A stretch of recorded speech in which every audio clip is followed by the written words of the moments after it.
Hi everybody, my name is Damon.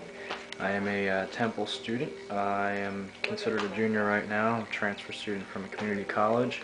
So basically I come from a modest family.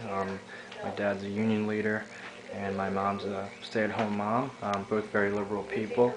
Um, I knew that at a very young age, growing up in a liberal family, that I had the ability to, question things and think, and I had a lot of time to think. And at a very, very young age, I, obviously questioned the idea of Santa Claus. But I'd say around my early teens, like 13, 14, I started questioning the idea of a God.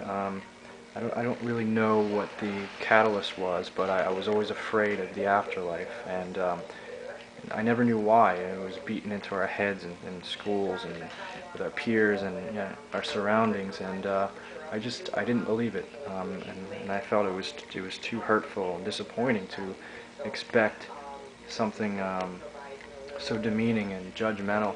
Kind of an afterlife where you're judged of everything you've done here.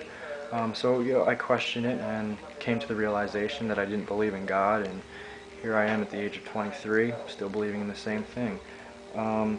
So I guess my main theme is, listening to people, modesty. I like to say that it's good to be modest and informed, but to listen to other people's opinions, I'm not going to dismiss the religious right. I'm going to listen to them and hear what they have to say, and hopefully debate what they believe in, and hopefully they'll listen to me. That's been one of the problems of atheism, is that we've been discriminated against. We haven't had our word out. We've been listening for far too long, and it's time for us to speak. It's time for everyone else to listen, because I think we're important, and we're not a minority anymore, and we need a voice. And I hope to help become that voice, or help someone else become that voice on Temple, because I believe there are a lot of atheists and a lot of non-believers, and this is our chance. And it's good to point out hypocrisies of religion, because there's plenty of them. For instance, Immaculate Conception. How many people, if somebody came up to you today, a woman came up to you today and said, I had a child, but I didn't fornicate, would you believe it? Even if you were religious, would you believe it? Wouldn't you question that? So that's one of my themes, but the same can be said for Jesus Christ. Although I do believe he can be a good person to look up to, there's things that we have to question. If somebody came up to you today, again to use the same reference, and said that they were the Son of God, would you believe it?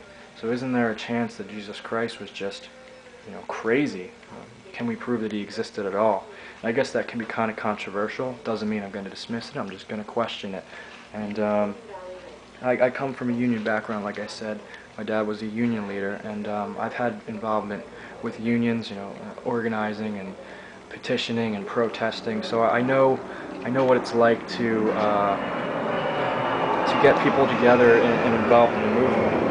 I think it's very important that we have people like not to sound arrogant, like I said, modest, but people that are willing to lead. And I hope that I can have some kind of involvement in TACT at some point. Like I said, I believe militancy, but militancy, with words, pacifism, and listening and debating are the most, viable things, the most important thing to do right now. So that's my introduction, and I hope to see you all sometime soon.